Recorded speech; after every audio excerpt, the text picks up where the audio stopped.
get after it. So this week we've been talking about purpose and meaning in your life, especially as we continue being locked down from the coronavirus.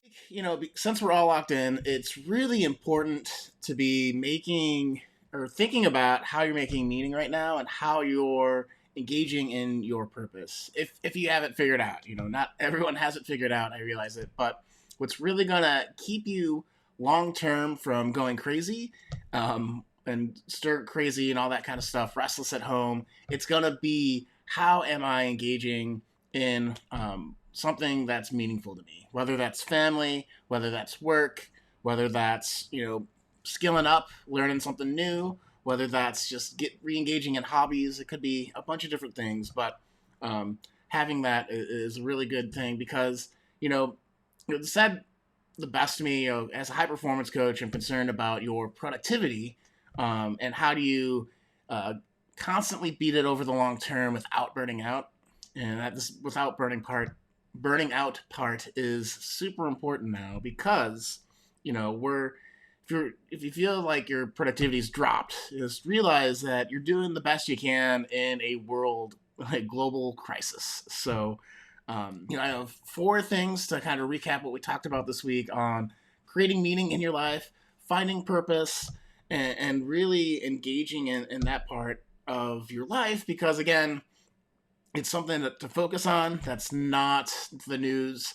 And it's usually like where people find fulfillment. So the first thing that I wanted to bring up is that your actions and choices are what are going to determine how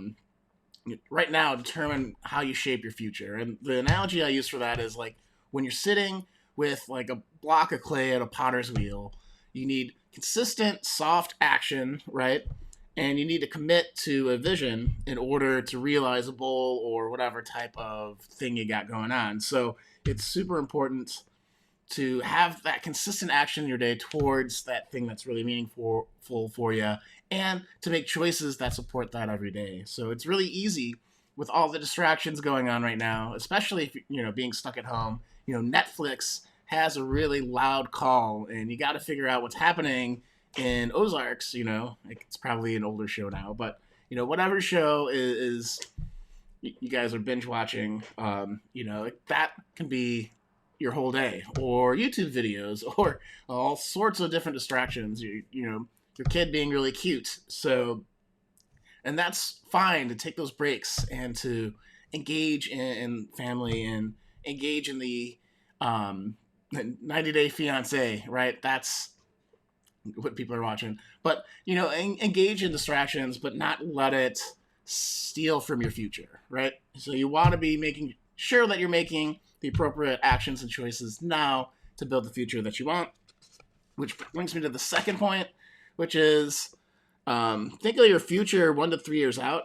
So as we're shaping what we want for our life today and making choices today, thinking about where do I want to be in a year to 3 years, and keeping that on the top of your mind, because sometimes that it will give you the motivation to stop the 90-Day Fiance marathon. You've already seen 5 episodes, so maybe it's time to, get back into your art. Maybe it's time to start thinking about that business that you wanted to build or whatever it is. So, but keeping engaged in what you want for your future is super important now because everything's slowed down and you actually have a chance to think without being bombarded by marketing messages from a ton of people.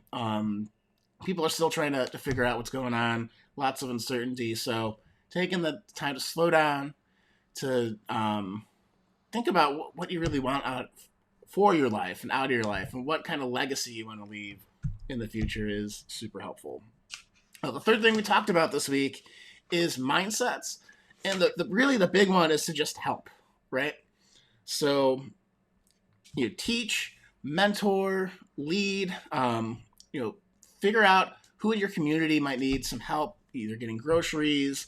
Is there an organization that needs volunteers to like local animal shelter needs somebody to walk dogs? However you can engage and help That is where a lot of people, it's either service or love, they find meaning in life. So, engaging in that again, if you're not already doing it, or figuring out how you can do more of it if you have more time on your hands, can really make the difference on today is a terrible day where everything is, sucks, or I did something good for my community, for my family, for my friends, for my coworkers. So figure out how you can help. Third point. So again, we have your actions and choices matter today. Think of your future 1 to 3 years out.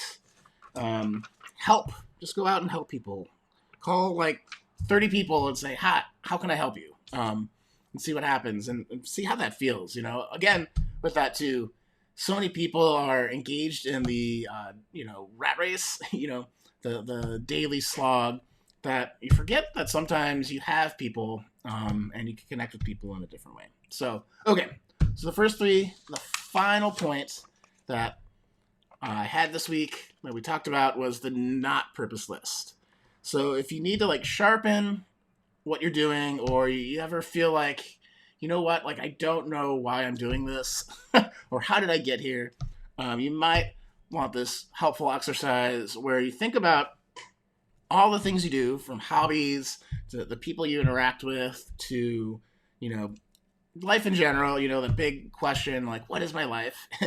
And you figure out, okay, what are my favorite parts, right? That's sometimes the tough part, but sometimes it's much easier to figure that out when you know what you don't like. So you're like, you know what?